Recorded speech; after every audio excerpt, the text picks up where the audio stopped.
Thanks for staying with us now. Led by Chairman Ola Olukoyede, the EFCC successfully secured a court order last Monday to take control of a massive estate comprising 753 duplexes.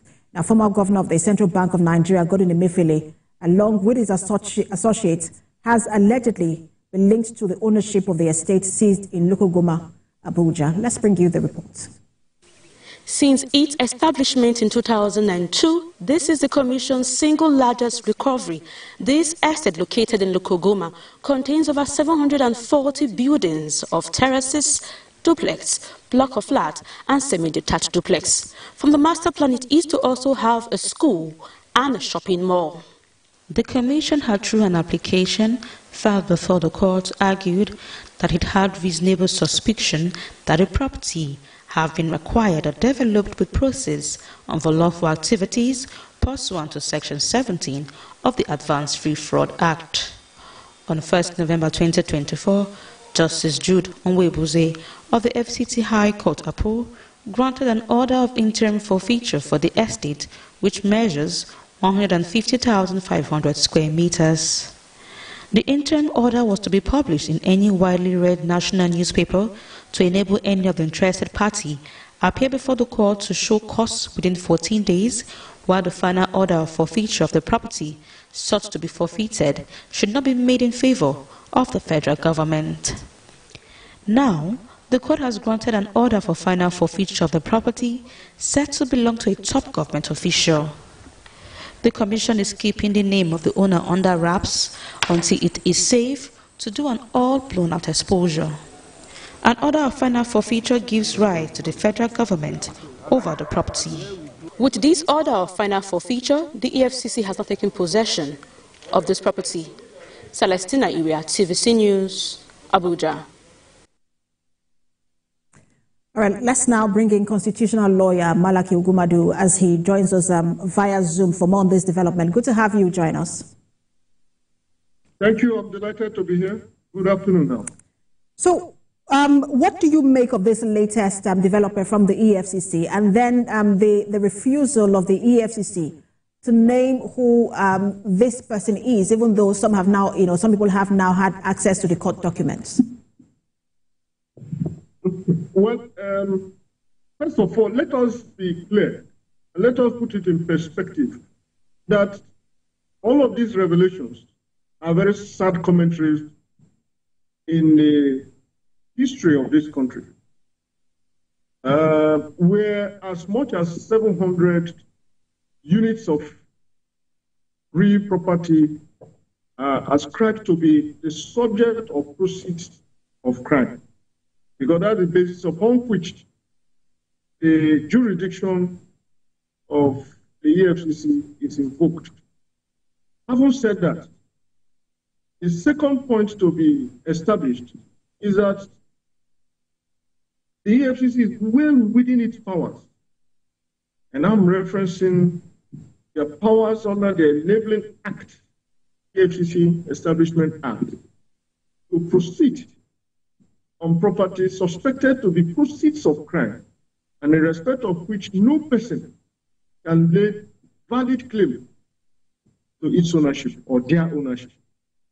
And on the basis of that, these units of property have been published, made known to the public giving express permission to come forward if anyone claims or knows the ownership of these units. That is what the law says. That where you find properties or any other valuable item in respect of which you suspect or reasonably know must have been the proceeds of a crime, you can announce to the property, just so that the owner or ownership of it first is established and the proper claim can be made. Where the person or purported owner fails to show up and you have sufficient evidence at least a prima facie evidence establishing that these are proceeds of crime, you can approach the court for a forfeiture. If they fail, having given the opportunity to come on board through public announcement, public advertisement, public newspaper publications, then those properties can be forfeited to the federal government. I think that is the state we are. And rather than the hush-hush acclamations of ownership, what will come out? But the onus is on you once you come out to justify the ownership. And that is where we are. It is not peculiar to the country. Mr. Malaki, if I may quickly come here, because of the limited time that we have, I want to try and throw in as much questions as I can. I'm sorry, so I just went on. It's fine, but two issues here. One of them is, how do you even get approval for a project like this? This is massive. There are states in this country, but I'm not sure if we've had one in this capacity, 753 duplexes. Getting approval for a project like this without background checks. What's your thought on that? Well, it remains the sorry tale of corruption and corrupt practices in this country. And you may be shocked. Those properties, without sounding very conclusive, may belong to either public servants, civil servants, or government appointees. In short, only 2 days ago, if I'm not mistaken, I had the privilege of addressing the same EFCC in their Lagos office during a public gathering, which they termed town hall meeting. And I said, we may not have to go into the inherent contradiction that underscores the problematic situation that the country finds itself in its fight against corruption, where an agency of government established by government is positioned and expected to deliver on the fight against corruption. There is an inherent contradiction in that. In fact, if you check a survey of corruption all over the world, and no less in the African continent, you will find that the least corrupt entities are governments of each state. So, but I left that debate. Now, what you talk about speaks to the very orchestrated, a properly grounded syndicate, effectively oiled system of corruption, by which all the rules of procurement, of approval, of engagement, of execution are undermined by a string of corrupt elements, not just in business circles, but in government establishment, making it possible for this kind. And make no mistake about it, this is not the first time. It's actually not a fresh news. The story about high-rising buildings, expansive estates, expensive property, littered all over the major cities of the country, and owned by public and civil servants. It's not a fresh news in our country. And Mr. Malaki, sorry to interrupt, but it's the reason I want to ask you, because what you just said is quite important. Because one of the strategies of the EFCC seems to be asset recovery, and they believe that would help in when you don't have benefit, when you can't reap the benefits of your corruption. Perhaps that will halt corruption in its track. But some say that's not enough, because you have mentioned that it's a chain. That naming, shaming, prosecution, it should be another focus, or the biggest focus. What would you say to that? That's a mute point, and I subscribe to the perspective that you have just highlighted.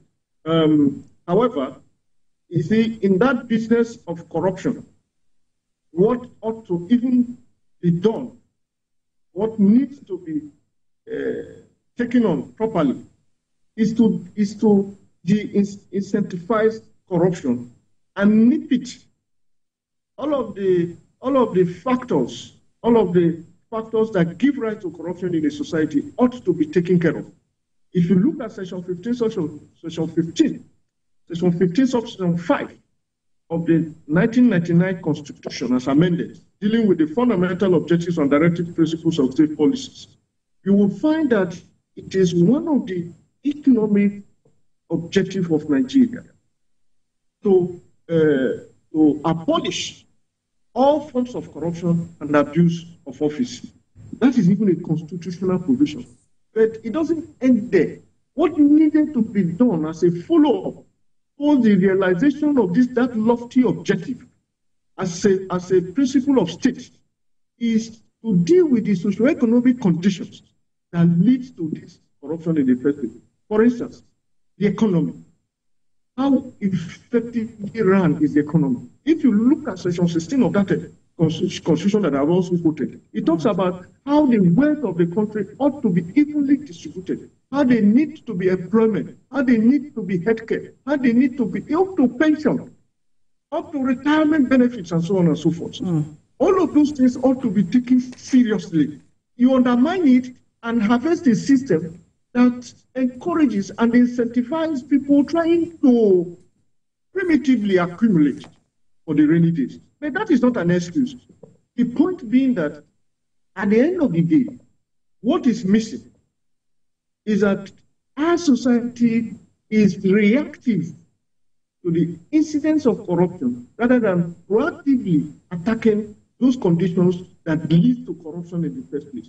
Now, you have questions about just asset recovery being the, well, to some extent, it's working. Because when you now deprive a man of the proceeds of crime, what then will be the benefit of going into it in the first place? But the question is, how many people know about it? These people who go on stealing this country blind, bleeding the country to death, are not even bothered about what the law says, let alone knowing what they could lose the event of such a.